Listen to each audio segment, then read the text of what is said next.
Well, I'm sort of going round in circles here, trying to do the same thing. The conditions are not ideal because the year's running out, basically, as much as anything else. It's kind of chilly and there's a bit of a crosswind, and it's only going to get up more, I think, as we go on.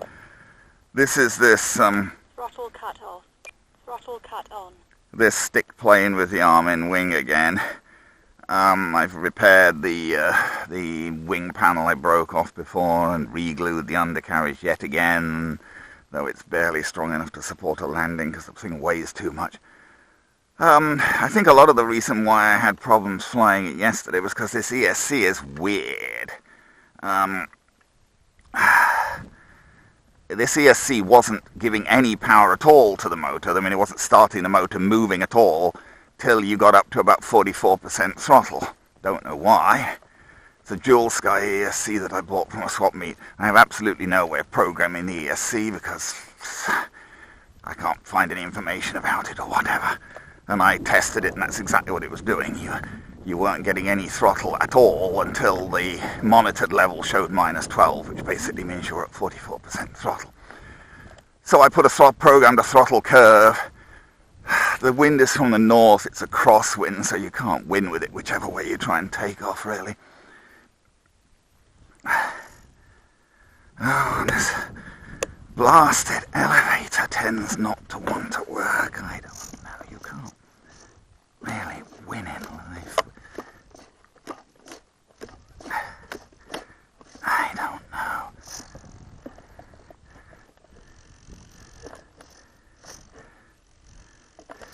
I don't know.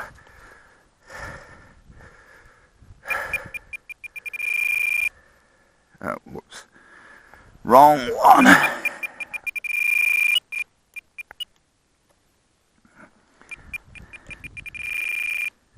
For some reason, the throttle seems to have gone out of trim. So anyway, I put a throttle curve in now, so basically as soon as you take throttle curve off, the throttle's going to 40%. That won't start the motor, I don't think. It wasn't doing, because the motor wasn't starting until 44%, but we'll see. Throttle cut Nope. off. See, and the throttle's at 40% now. But hopefully that should give you a more natural movement of the throttle. Yeah, see, now the throttle starts pretty much as soon as you move it up, which is what you want. So when you put it at 50% throttle, you're actually getting 50% throttle instead of almost zero. Okay, let's see.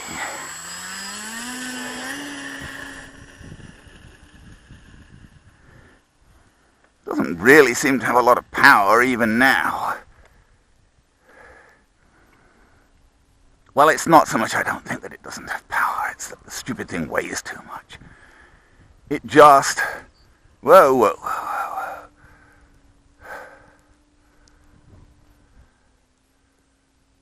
Wind, not the easiest thing to control.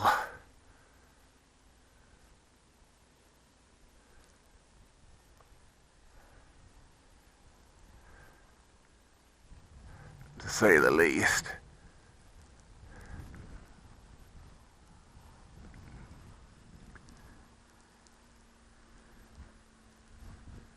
Got to keep some speed on. And adjust for the wind.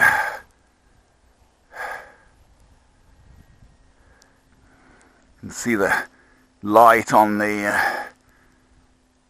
I see it's hardly moving. It seems like the wind's shifted round to the east a bit, although it's mainly from the north, I think, the wind. But, you know, the wind's shifting around at this point. Oh, yeah. Now, the wind is definitely tending to shift around. From the northeast, I think you could say at the moment. I don't know. But...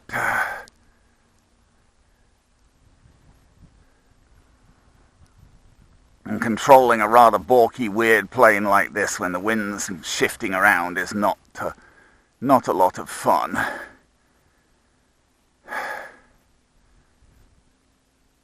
It's sort of, yeah, the wind is definitely somewhat from the east now. 6 minutes. The battery, I've got to really pay attention to it. I can't afford to let my attention wander, else it's going to... The wind is definitely coming somewhat from the east now. I thought it was mainly from the north, but it seems to have shifted to have a distinct easterly component now. And they're saying it's going to get quite windy, and then we're going to get rain later in the day, I think. It's maybe a little less cold than it was yesterday. But certainly not what you'd call mild, but not quite as cold as it was yesterday. So that was downwind. It's definitely. The question, of course, now being in the air is there any way we can actually get this thing to land sensibly? That I don't know. Whoa. It's certainly, that's going upwind, definitely, somewhat. Time remaining. So we want to land going that way, clearly.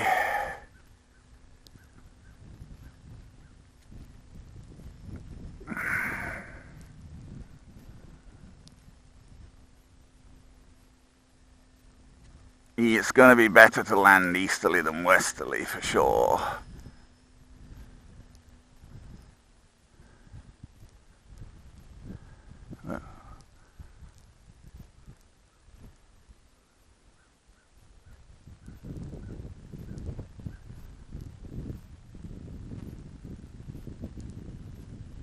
God, the thing is not easy to control, and there's a northerly component, a crosswind component as well.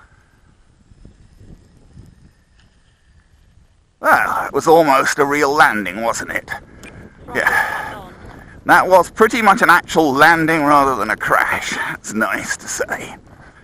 May have bent the undercarriage a bit, but it didn't break it right off. We got throttle cut on.